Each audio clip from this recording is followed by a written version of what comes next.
Yeah, I pulled the trigger on the Pebble watch, and I know everyone here knows I'm a huge Apple fanboy, but Alex convinced me.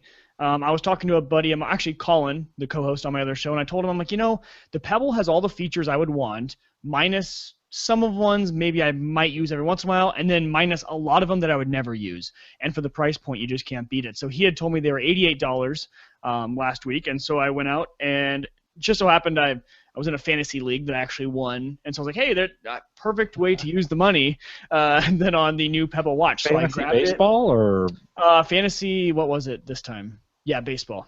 Yeah, it's at you can't DraftKings where it's remember, like Mike? you Maybe can. it's a sickness. Oh gosh, okay. This is gonna turn into a therapy show for Mike. This is what, Thursday nights is the new therapy. But yeah, grabbed the Pebble and I got it delivered on Saturday. Now you're an Apple You're an Apple guy. I know, and so How that do was you, the big ordeal. how do you justify this? I justify it as I don't like the current Apple Watch. I want the Gen 2. And so I said for $89, this is a good way to see if I even like wearables because I'm not a watch guy. So I didn't want to pay $400, $450, whatever it is next year for an Apple Watch, not even knowing if I can get used to wearing a watch all the time. So I was like, for $89, it's a great way to get into it. And I also have the smartwatch capabilities that the Pebble has.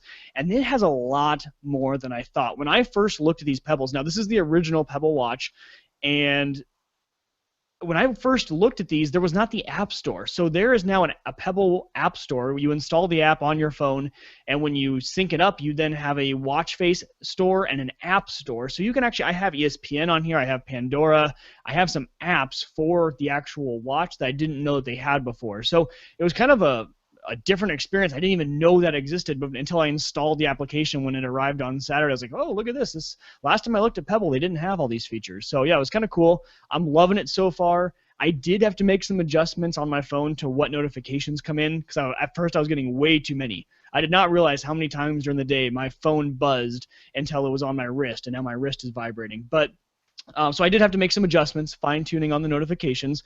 But other than that, the only thing I'm missing right now is the ability to respond via voice. If I could do that, it would be awesome. And that's But kind of.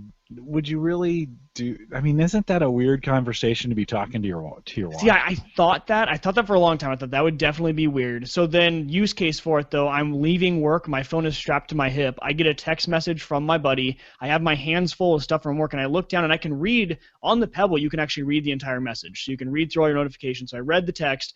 It would have been awesome to just tap something and have Siri be like, tell him I'll be there in 15 minutes or something like that. Something to do a very quick response to him, whereas I kind of had to wait till I got to the garage and get out my phone when I got in the car and then send the text. So just a few use cases that I might use the voice or response, but as of now, man, for $89, I cannot think of any feature that is not included that I thought would be. And so I'm thoroughly impressed with the Pebble. Is there GPS in that? So no, but it connects to your phone for it. Right. So it has the Runkeeper app. So you can't use this on its own, but when it's paired up with your phone, it can really do just about anything. There's actually a golf app. So you have pretty much golf GPS. The app on your phone just sends everything to your Pebble, and you can tell it when you're going to the next hole, all from your watch. You never have to get out your phone. So they really have, with the addition of the apps, they've made it a lot more useful, a lot more kind of advantageous for the person who just wants to get into the smartwatch realm without paying $350 for either the Galaxy Wear or whatever they're up to now. I don't even know what they're on, and the Apple Watch. So yeah, that might be like the best kept secret in wearables right now. It honestly is. It definitely is. And they claim that on their website. When you go to like getpebble.com, I think is their website, there's some line in there where like, we're not changing the world. We're just making a watch for the everyday person. And it's so true. We're not making you go broke. We're just selling you a watch. Right. And so even to the point of when my phone's plugged into speakers, being able to play, pause, and go next on my watch because it's Bluetooth connected and it just does that automatically. Simple stuff like that. Just very nice. Another addition to my technology realm. It's been a great addition. I don't regret it. It's one impulse buy that I don't regret. I regret most of them. I don't regret this one. So no, I was a non-watch guy myself. I picked up this Forerunner 220. No, 210. Why can't I remember the number? It's a 220, and it's just my watch. But I was surprised at how nice it was to have a watch again. I had gone 10 years with just my phone, nothing on my wrist. I've liked having a watch. I'm not going to lie. It's one of those kinds of things that's like, I think based on what you're saying, if this one broke, I'm just going to wear it till it totally, falls apart and I can't wear it anymore. But I think I might go with the Pebble. That sounds like a pretty reasonable purchase for a wearable, right?